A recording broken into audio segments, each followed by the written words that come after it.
દર્શક મિત્રો, આપ જોઈ રહ્યા છો નિર્માણ ન્યૂઝ ને હું ધ્રુવી ત્રિવેદી આપ સૌનું સ્વાગત કરું છું। સમાચાર પર વિગતવાર નજર કરીએ તે પહેલા આવો નજર કરીએ આજની મુખ્ય હેડલાઇન્સ પર।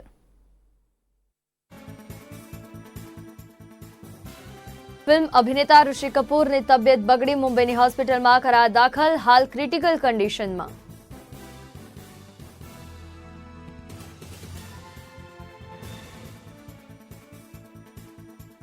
ગુજરાતમાં કોરોનાનો હાહાકાર, 24 કલાકમાં 308 કેસ પોઝિટિવ, 16ના મોત, અમદાવાદમાં 234 નવા સંક્રમિત।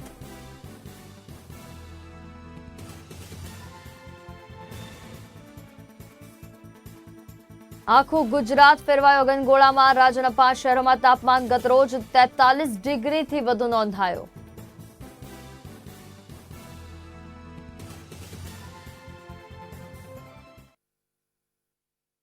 સમાચાર પર વિગતવાર નજર કરીને શરૂઆત કરીએ તો કોરોના વાયરસે સમગ્ર દેશમાં હાહાકાર મચાવ્યો છે, ત્યારે રાજ્યમાં તેના કેસમાં દિવસે અને દિવસે વધારો જોવા મળી રહ્યો છે। તો બીજી તરફ કેટલાક કોરોનાગ્રસ્ત દર્દીઓ સ્વસ્થ થઈને ઘરે પણ જઈ રહ્યા છે, ત્યારે રાજ્યમાં છેલ્લા 24 કલાકમાં કોરોનાના 308 નવા પોઝિટિવ કેસ સામે આવ્યા છે, જ્યારે 93 દર્દી સાજા થઈ ચૂક્યા છે। આમ રાજ્યમાં કુલ 4082 દર્દી થઈ ચૂક્યા છે અને મૃત્યુઆંક 197 પહોંચ્યો છે, તેમજ 527 દર્દીઓને રજા આપવામાં આવી છે।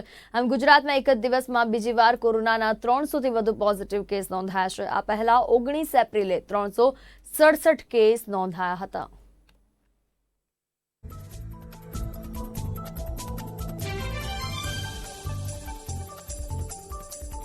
જે નવા નોંધાયેલ કેસીસની વિગત છે જિલ્લા વાઇઝ જોઈએ, અમદાવાદમાં 234, વડોદરામાં 15, સુરતમાં 31, રાજકોટમાં 3, ભાવનગર 2, આણંદમાં 11, ગાંધીનગર 2, પંચમહાલ 4, મહેસાણા 1, મહીસાગર 1, બોટાદ 1 અને નવસારી 3 એમ કરીને 308 પોઝિટિવ કેસીસ આજે ગુજરાતભરમાં 24 કલાકમાં 5 વાગ્યા આજ સાંજ સુધીમાં આવ્યા છે। આજ સુધીના આમ કુલ જે પોઝિટિવ દર્દી છે કોવિડ 2019માં જે ટેસ્ટ થઈને પોઝિટિવ થયા છે એવા 4082 લોકો છે અને અત્યારે આજની તારીખે જે લોકો સારવાર હેઠળ છે, જેને આપણે એક્ટિવ પેશન્ટ્સ કહીએ, એવા 3324 લોકો છે અને એ સિવાય 34 એવા દર્દી છે કે જે ક્રિટિકલ છે, વેન્ટિલેટરી કેર ઉપર છે। આજે આપણે ટોટલ જેમ વાત કર્યું કે 93 જેટલા લોકો ડિસ્ચાર્જ થઈને ગયા છે અને એની સંખ્યા બધી ગણીએ ટોટલી તો 527 જેટલા લોકો ડિસ્ચાર્જ થઈને સાજા થઈને કે જેમનું કોવિડ પોઝિટિવ હતું, તો 500 ઉપરાંત લોકો 527 જેટલા લોકો છે કે જે સાજા થઈને પાછા ગયા છે। એની સામે અત્યાર સુધી કુલ મૃત્યુ થયા છે કોવિડના પ્રાથમિક કોઝના લીધે ન હોય પણ ઘણા બધાને ગંભીર અન્ય બીમારીઓ હતી અને કોવિડનું સંક્રમણ પણ થયું, એ બધું મળીને 197 જેટલા લોકોના દુઃખદ અવસાન થયા છે।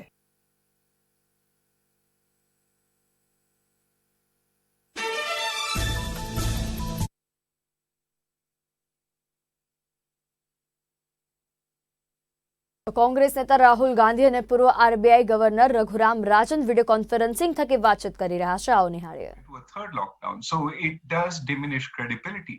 That said, I don't think we have to aim for 100% sort of success. That is 0 cases when we open up. That's unachievable.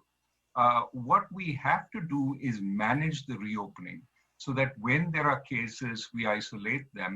But at the heart of that management, knowing which areas are having heavy infections, which areas are not, at the heart of that process, of course, is testing. And there's a sense in India and that the testing capability is in itself limited. That we're a big country and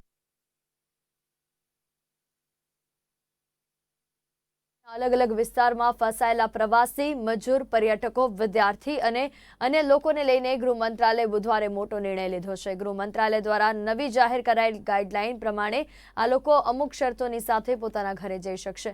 તેના માટે રાજ્ય સરકાર બસોની વ્યવસ્થા પણ કરશે. ગૃહ મંત્રાલયે બુધવારે ગાઈડલાઈન જાહેર કરતા રાજ્યોને નિર્દેશ આપ્યો છે કે તે પોતાના લોકોને પાછા બોલાવવા માટે નોડલ પ્રાધિકરણ અને નિયમ બનાવે. નોડલ પ્રાધિકરણ પોતાના રાજ્યમાં ફસાયેલા લોકોનું પંજીકરણ પણ કરશે. તો ગૃહ મંત્રાલયની નવી ગાઈડલાઈન અનુસાર રાજ્યમાં કોઈ ફસાયેલા વ્યક્તિ બીજા રાજ્યમાં જવા માંગતા હોય તો તેમના માટે બંને રાજ્યની સરકારો એકબીજા સાથે વાતચીત કરી જરૂરી પગલાં ભરે. લોકોને મોકલતા પહેલા બધા પ્રકારની મેડિકલ ચેકઅપ કરવામાં આવે. જો કોરોના વાયરસ સંક્રમણના કોઈ લક્ષણ ન મળે તો તેમણે જવાની પરમિશન આપવામાં આવે. ગૃહ મંત્રાલયની ગાઈડલાઈન અનુસાર ફસાયેલા લોકોને મોકલવા માટે બસોની પણ વ્યવસ્થા કરાશે. આ સાથે બસોને સારી રીતે સેનેટાઈઝ કરવામાં આવે. Around 25-30,000.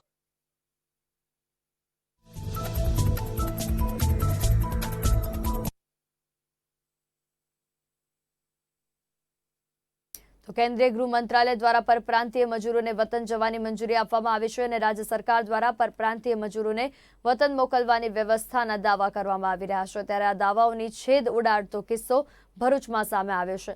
અંકલેશ્વર સહિતના વિસ્તારમાંથી બિહાર અને ઉત્તર પ્રદેશના મજૂરો પગપાળા વતન જવા નીકળ્યા હતા. જોકે તે ભરૂચ પહોંચ્યા ત્યારે પોલીસે તેમને અટકાવ્યા. તેમજ એસડીએમની હાજરીમાં મજૂરો સાથે ખરાબ વર્તન કરી એક બસમાં ભરીને પરત મોકલી દેવામાં આવ્યા હતા. ભરૂચ સુધી ભૂખ્યા અને તરસ્યા પહોંચેલા પગપાળા મજૂરો માટે પાણી કે જમાડવાની પણ કોઈ વ્યવસ્થા કરવામાં આવી ન હતી.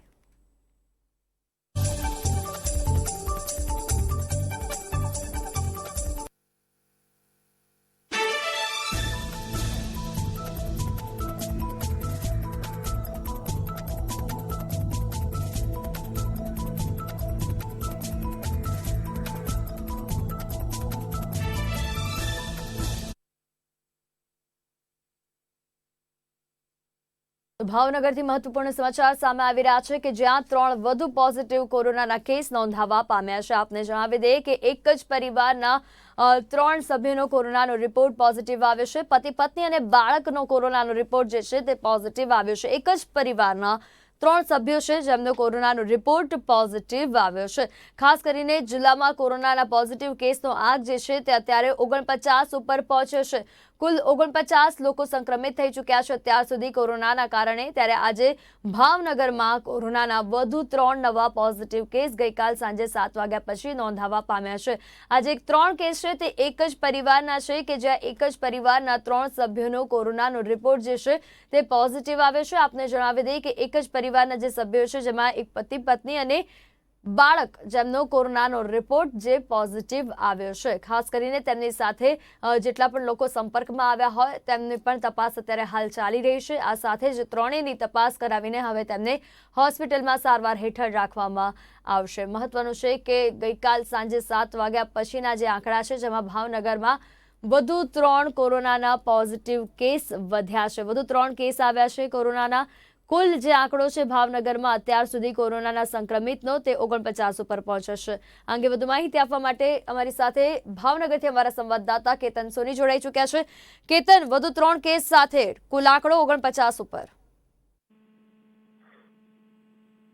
ભાવનગરની જો વાત કરવામાં ભાવનગર અંદર આજે વધુ 3 કેસોનો ઉમેરો થયો છે. જે નવા 3 કેસો આવ્યા છે ભાવનગરનું નવું હોટસ્પોટ બનેલા અમીપરા વિસ્તારમાંથી આવ્યા છે કે જે અંદર એક જ પરિવારના એટલે કે પિતા, પત્ની અને પુત્ર આ 3 લોકો જે છે એ આજે કોરોના પોઝિટિવ એટલે કે કોરોનામાં સપડાયા છે. આ ચોક્કસ તેને અગાઉથી આ વિસ્તારમાં શંકાને લઈને હોમ ક્વોરન્ટાઇનના બદલે તેને સમગ્ર હોસ્પિટલમાં રાખવામાં આવ્યા હતા. આ ચોક્કસ જો કે હાલની જો વાત કરવામાં આવે તો આજે કેસની સંખ્યા 49 પર પહોંચી છે. તંત્ર વિધામાં વધારો થઈ રહ્યો છે. કારણ છે કે ધીમી ગતિએ પણ જેમાં રોજબરોજ કેસ વધી રહ્યા છે તંત્ર ચિંતામાં વધારો કરી રહ્યા છે. હાલ કહી શકાય કે 49નો આંક પર આ આંકડો પહોંચ્યો છે એટલે તંત્ર હાલ દોડતું થયું છે. જી ચોક્કસ 49 ઉપર આંકડો પહોંચ્યો છે. કેતન, પતિ પત્ની અને બાળક એક જ પરિવારના 3 સભ્યોનો રિપોર્ટ પોઝિટિવ આવ્યો છે.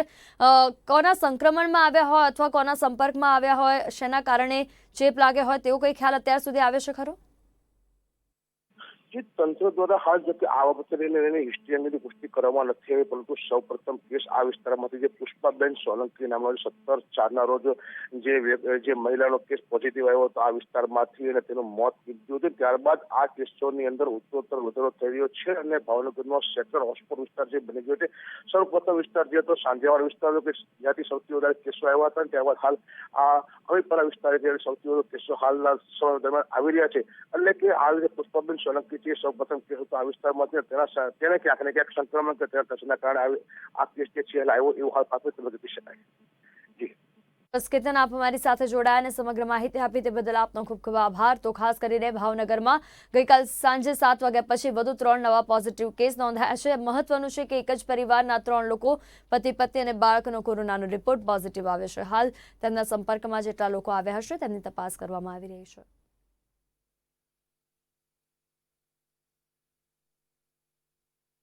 તો આ તરફ સુરત શહેરમાં સૌથી વધુ પરપ્રાંતીય મજૂરો ઉત્તર પ્રદેશના વિવિધ જિલ્લાઓમાંથી સુરત ફસાયેલા છે. છેલ્લા 2-4 દિવસથી નવસારી સાંસદ CR પાટીલના કાર્યાલય તેમજ કલેક્ટરશ્રીના ઈમેલ આઈડી પર આજ પરિત હજારો અરજીઓ કરી ચૂક્યા છે. ત્યારે હાલ સુધી સુરતથી માત્ર ઓરિસ્સા જવા માટે ઓરિસ્સા સરકારે ઓફિસર પરવાનગી આપી છે. જોકે યુપી જવા માંગતા પણ હજારો લોકો છે, જે અંગે સાંસદ CR પાટીલે ભાજપ રાષ્ટ્રીય પ્રમુખ JP નડ્ડા અને ઉત્તર પ્રદેશના મુખ્યમંત્રી યોગી આદિત્યનાથ સાથે ટેલિફોનિક વાતચીત કરી. જ્યાં મુખ્યમંત્રીએ યોગીને ફોન પર હા પાડી હતી, પરંતુ હાલ સુધી ઓફિશિયલ લેટર લખી આપ્યો નથી, જેના કારણે ઉત્તર પ્રદેશ જવા માંગતા હજારો લોકો હજુ પણ અટવાઈ રહ્યા છે, જેનું ચિંતન સાંસદ પોતે કરી રહ્યા છે.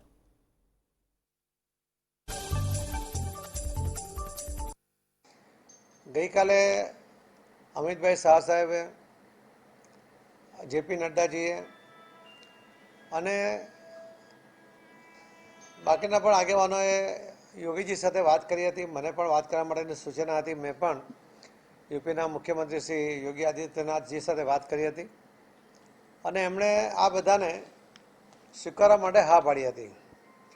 પરંતુ જે રીતે લેખિત એમની પરમિશન હોવી જોઈએ, જે શબ્દો સાથે હોવી જોઈએ કે સુરતના શ્રમિક વર્ગના લોકોને પોતાના વાહનોમાં અથવા બસોમાં એ આવે એને અમે સ્વીકારવા તૈયાર છીએ, એ પ્રમાણેનો ક્લિયર કટ લેટર હજુ એમના તરફથી મળ્યો નથી. પરંતુ એમણે કહ્યું છે કે અમે લેટર મોકલીએ છીએ, અમે પ્રોસેસ કરી રહ્યા છે. એમને SAS હોમને અમને જવાબદારી આપી હતી, એમની સાથે પણ મારી વાત થઈ છે. આદરણીય અમારા રાષ્ટ્રીય અધ્યક્ષજી JP નડ્ડા સાહેબ પણ એને ફોલોઅપ કરી રહ્યા છે. રાત્રે પણ મારી 11:30 એમની સાથે વાત થઈ હતી. CM યુપી યોગી આદિત્યનાથજી સાહેબનું વાત કેવું હતું કે અમે આજે MPના લોકોને લઈ રહ્યા છે અને આવતીકાલ પછી અમે સુરતના જે લોકો આવશે એને પણ સ્વીકારશું. પણ એ લેટરની અમે રાહ જોઈ રહ્યા છે. લગભગ 9,000 ઉપરાંતની અરજીઓ આવી છે.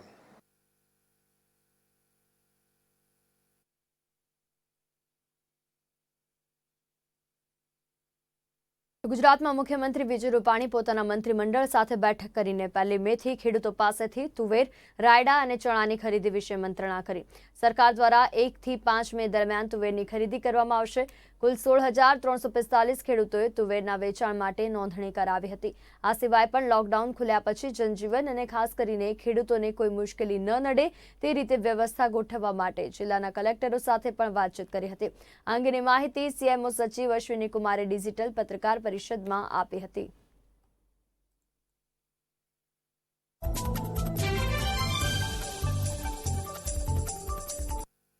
કે તુવેરની ખરીદી જે બાકી રહી ગઈ હતી એ ખરીદી 1 મેથી 5 મેની વચ્ચે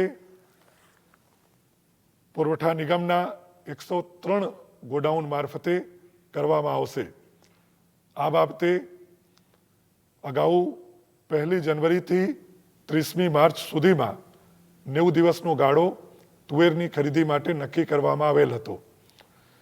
તુવેર વેચવા માટે જે ખેડૂતોની ઈચ્છા હોય એના માટે 1 ડિસેમ્બરથી 15મી જાન્યુઆરી સુધી ઓનલાઈન નોંધણી થાય એવી ઓનલાઈનની સગવડતાઓ શરૂ કરવામાં આવી હતી. 1 ડિસેમ્બરથી 15મી જાન્યુઆરી સુધી તુવેર દાળના વેચાણ માટે 16,345 ખેડૂતોએ રજીસ્ટ્રેશન કરાવેલા હતા. તે પૈકી 23મી માર્ચ સુધીમાં 3,881 જેટલા ખેડૂતો દ્વારા 6,514 મેટ્રિક ટન તુવેર દાળનું વેચાણ પણ સરકારી પુરવઠા નિગમ ઉપર ખેડૂતો દ્વારા કરવામાં આવેલ હતું અને પુરવઠા નિગમે 3,881 ખેડૂતો પાસેથી 6,500 મેટ્રિક ટન તુવેર દાળની ખરીદી કરી હતી.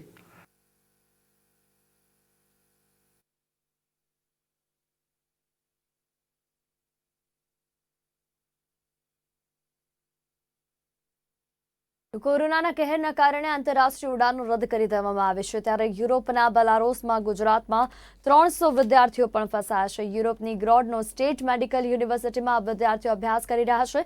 યુરોપના બેલારુસમાં વડોદરાના પણ 3 વિદ્યાર્થીઓ ફસાયા છે. વાલીઓ રાજ્ય સરકારને અનેકવાર રજૂઆત કરી હોવા છતાં કોઈ અસરકારક પગલાં લેવામાં ન આવતા વાલીઓ ચિંતિત બન્યા છે. ઉલ્લેખનીય છે કે બેલારુસમાં કોરોનાના રોજના 1,000 જેટલા પોઝિટિવ કેસ આવી રહ્યા છે.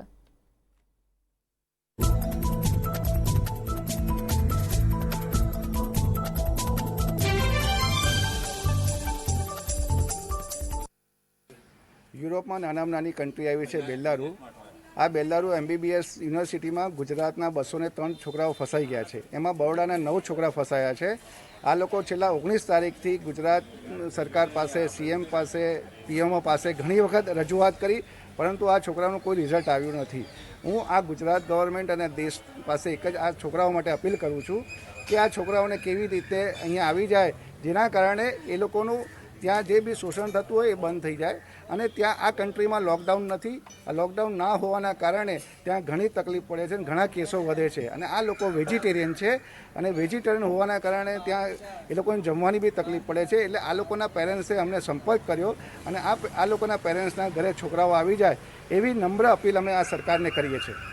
મારો સન જે બેલારુસમાં ફસાઈ ગયો છે એને એટલી મુશ્કેલી તો વધારે પડે છે. 10 દિવસથી જમવા માટેની, જે જમવાનું એને મળી શકતું નથી. અત્યારે જે વસ્તુ મળે છે એ દોડા ભાવમાં મળે છે. જે મોલ છે બંધ કર્યા છે. ત્યારે લોકડાઉન સિસ્ટમ છે નહીં, લોકડાઉન જેવું કંઈ છે નથી જ્યાં, પણ ત્યાં આગળ આવે એની પાસે પૈસા પણ ખૂટી ગયા છે. અહીંના ટોટલ 1,000 છોકરા છે અને બરોડા જે ગુજરાતના 206 છોકરા છે એક જ જગ્યાએ છે.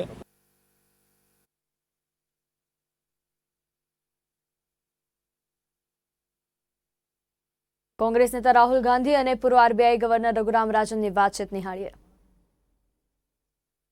Statement that it's not working for a lot of people. The growing inequality of incomes and wealth in developed countries is certainly a source of the concern. The precariousness of jobs, the so-called precariat, is another source of concern. You have these gig jobs without any sense of whether you will have income tomorrow. And of course, we've seen during the pandemic, many of these people don't have any support. They have lost out on both incomes as well as their safety net. Therefore, what we have today is both a problem of slowing growth. So we cannot dispense with markets. We do need growth. But we also have a problem of stuck or inadequate distribution. People aren't getting the fruits of that growth in the same ways. Many people are being left out. And so we need to think about both sides. And that's why I think rather than focus on distributing output, distribute opportunity. You know, it's interesting that you said that infrastructure connects people and that gives opportunity. But if there is division and hatred, that disconnects people. That's also infrastructure. There's an infrastructure of division and infrastructure of hatred. And that causes as big a problem. Absolutely. I think social harmony is a public good. Having everybody believe that they're part of the system and equal part of the system is essential. We cannot afford to be a house divided. Especially in these times when our challenges are so big. And so I would prefer to put, our founding fathers, people who wrote our constitution, and the early sort of administrations. That's something I've been spending some time sort of relearning.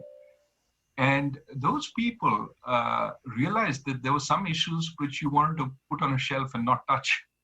because if we got into those issues, we would spend a long time fighting each other.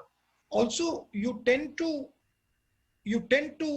divide and look backwards into history when you're struggling with a forward vision.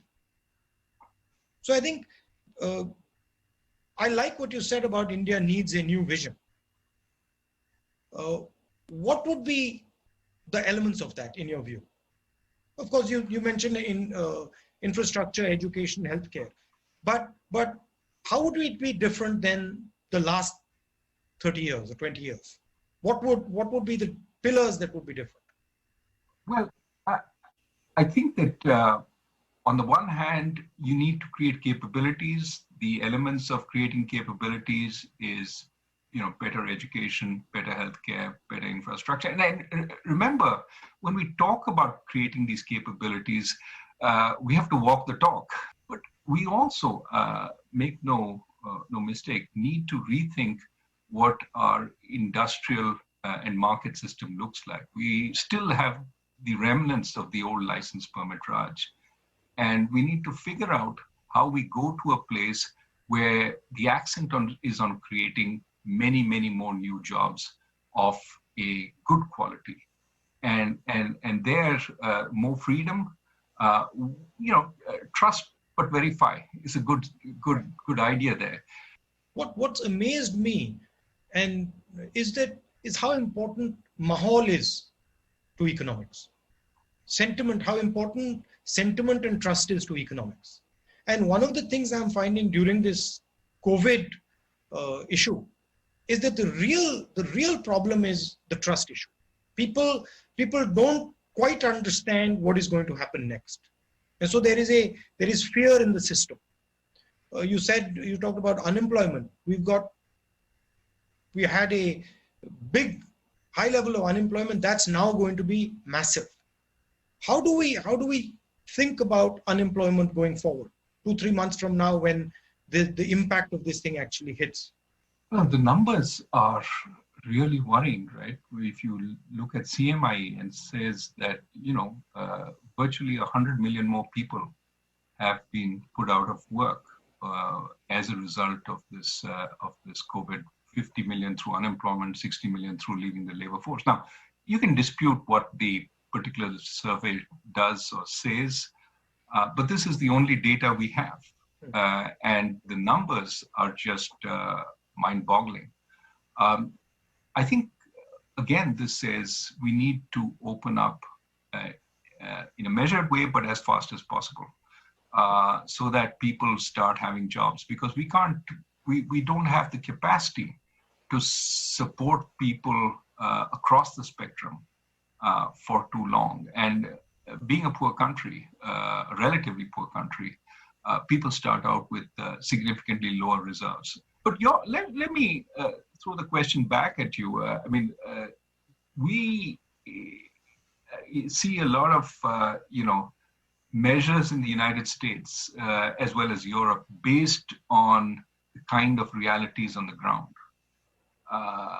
The government in India, of course, has a different kind of reality that they're facing. What are the big differences in your view between the governing in the West and dealing with the reality of life in India? I mean, the scale, first of all, the scale of the problem, and at its heart, the financial scale of the problem, the inequality, and the nature of the inequality. So things like caste, the way Indian society is structured is completely different than American society, as you know. And some of the ideas that hold India back are deeply embedded and often hidden. So I think there's a lot of sort of social change that is required in India. And a lot of these problems are different in different states. The politics of Tamil Nadu, the culture of Tamil Nadu, the language of Tamil Nadu, the way the Tamils think, completely different than the way UPites think. And so you have to model things around them. One blanket solution for the whole of India just will not work. It can't work. So there is in our government, which I think is completely different than the United States, there is an element in our governance system, in our administration system of control, as opposed to, we have a district collector as opposed to a producer, right? So our idea is always one of control. And I don't think people say, oh, this is since the British. I don't think so. I think this is historic before the British. The idea, governance in India is always about trying to control. And I think that's one of the challenges that we're facing now. The COVID disease cannot be controlled. One of the things that sort of annoys me is the level of inequality. And this has been the case, in India over the last few decades. The level of inequality that you see in India, you simply cannot see in the United States. I mean, and so the type of things I always look at is how to sort of reduce this inequality, because I think once a system reaches a very high level of inequality, then it simply stops to work. I like Gandhiji's line, just go to the back of the line and see what's going on at the back of the line. This is a very powerful thing for a politician. It's underrated, but I think that's where a lot of the insights come in. How would you think about going forward, dealing with this inequality? It's visible in COVID also.